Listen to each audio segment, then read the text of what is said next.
Là, c'est carrément le top. Pour les batteurs. Par contre, bon, ça prend un petit peu de place, hein, quand même. Hein, c'est assez gros. Par contre, moi, je trouve ça bien parce que il n'y a pas de délai, comme on peut avoir sur les. Je vais y arriver sur les solénoïdes. Et donc on n'a pas de délai et surtout ça claque déjà relativement fort. Ce qui est bien, c'est que ça claque pas aussi fort que cela. Et moi, je trouve ça plutôt bien parce que quand vous passez vos tables. Au bout de 50 tables et que ça fait clac, clac, clac, clac, c'est franchement un petit peu chiant. Donc, qu'ils soient un petit peu moins, qu'ils fassent un petit peu moins de bruit que cela, franchement, c'est pas plus mal, quoi. Ok? Donc, voilà pour la partie contacteur. Donc, le knocker, donc il y en a différentes sortes. Hein. Donc le bruit peut être différent si vous tapez sur de la ferraille, comme les solénoïdes d'ailleurs. Hein. Selon là où vous le fixez, selon la position que vous lui donnez. Voilà, il y a plein de possibilités différentes. Si vous tapez sur de la ferraille, sur du plastique, sur du bois, etc. Les bruits vont être différents. C'est à vous de faire vos essais en fonction de ce que vous préférez.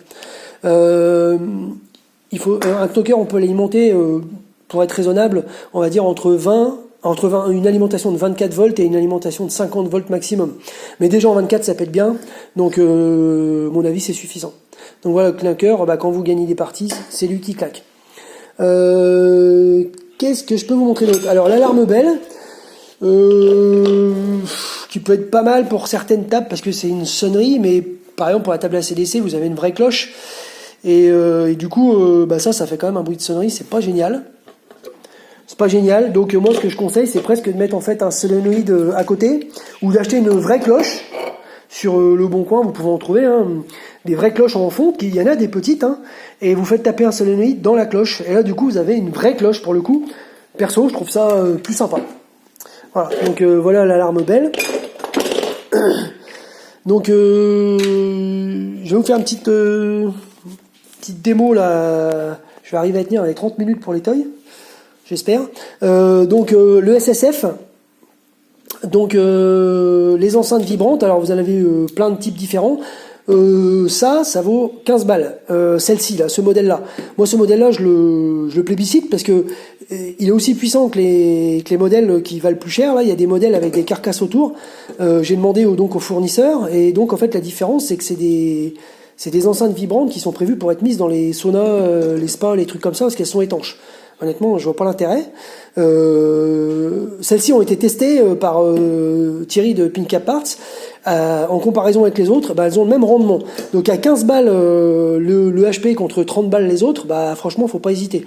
Faut aussi savoir que elles sont pas beaucoup plus grosses que les 50 ou 30 watts qu'on a à droite à gauche. Donc moi honnêtement, je conseillerais presque ça pour tous, même les mini Pin-Cap. Voilà. Si vous voulez un peu de retour et de sensation pour le SSF, c'est vraiment bien. Faut quand même savoir que le SSF, si vous n'avez pas possibilité de mettre de toy, c'est carrément génial parce que ça a quand même une tendance à les compléter, sinon les remplacer. Voilà, donc l'installation totale, il y en a pour 60 balles de haut-parleur, il y en a pour 20 balles de carte son, une carte son 7.1. Que ce soit interne ou externe. Il y en a pour, pareil, je crois que c'est 15 balles par ampli. Donc au total, vous avez pour 120 balles maximum. Et vous avez une super belle installation. Si vous voulez pas mettre de toys, c'est hyper simple à poser. 2 amplis stéréo, 4 haut-parleurs, une carte son. Franchement, c'est hyper simple à faire, à configurer, à installer. C'est peut-être la solution rapide pour commencer à vous faire plaisir sur un Pin-Cap sans pour autant aller vous prendre la tête tout de suite avec les toys. Par contre, sur un gros Pin-Cap qui se veut sérieux, c'est bien, c'est vraiment beaucoup mieux que 100, mais pour moi, ça remplace pas les toys. Par contre, si vous avez déjà plein de toys et que vous voulez me rajouter le SSF, c'est pas idiot, parce que ça rajoute d'autres sensations que vous n'avez pas avec les toys. En l'occurrence, les impacts de billes que vous ressentez dans les mains, la vibration de la bille qui roule sur le plateau, vous ressentez tout ça. Quand vous appuyez sur votre bouton, que vous renvoyez la bille, vous sentez le poids de la bille et je trouve ça carrément génial le SSF. Donc pour moi, ça, il faut absolument l'installer, c'est pas cher. 120 balles, vous faites une grosse installation. Honnêtement, vous allez gagner 15 balles si vous mettez des 25 watts et même sur un mini, vous risquez de regretter. Donc moi j'aurais tendance à vous conseiller cela partout, vous n'êtes pas obligé de mettre à fond, mais au moins vous aurez du matos de qualité, quoi. Et c'est pas plus cher, donc autant y aller, quoi. Donc voilà, carte son 7.1 pour installer le SSF. Voilà, Voilà, et on va parler du pin de DMD, c'est la fin, c'est un petit peu long, on est déjà à 28 minutes. Donc le pin de DMD, donc une alimentation spécifique pour le pin de DMD. Voilà, donc 5 volts 10 ampères, absolument une alimentation spécifique. Sinon vous allez avoir des perturbations avec le reste, et ça c'est vraiment pas top. Après on a toute une série de fichiers d'impression 3D.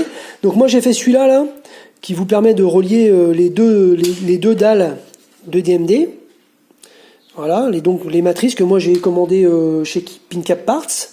Voilà, la STM32 chez PinCap Parts et la KL Shield, le pin de DMD pardon fort de mise. Donc c'est un shield de pin de DMD qui a été fait par Arnos. Voilà, donc en fait moi j'ai fait ce support là pour relier les deux. Voilà, pour pouvoir mettre le shield d'Arnos dessus. Donc ça c'est pour des P3.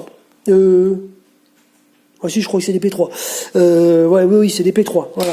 Et donc là, vous avez donc ça qui vient se fixer dessus. Et ce qui est bien avec le shield de l'Arnos, c'est que déjà vous avez le menu là qui est hyper simple, qui est directement accessible. Vous avez rien à bricoler. Vous pouvez intervertir facilement les phénomènes de RGB, GBR, etc. en fonction des dalles que vous avez. C'est pas forcément les mêmes. Et du coup, dans les câblages, c'est un vrai bordel si vous faites directement avec la carte STM32.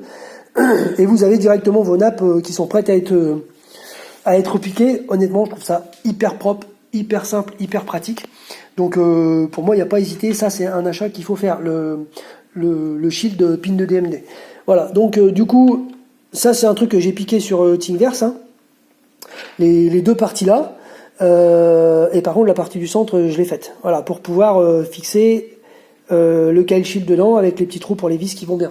Bon, j'ai un peu merdé avec les vis, là, il faudra peut-être les agrandir. Par contre, ces parties-là, là, ça c'est piqué sur Thingiverse. Avec celui-là, là, si vous n'avez pas de shield Arnos et que vous avez que la KL25Z, vous pouvez mettre ça ici.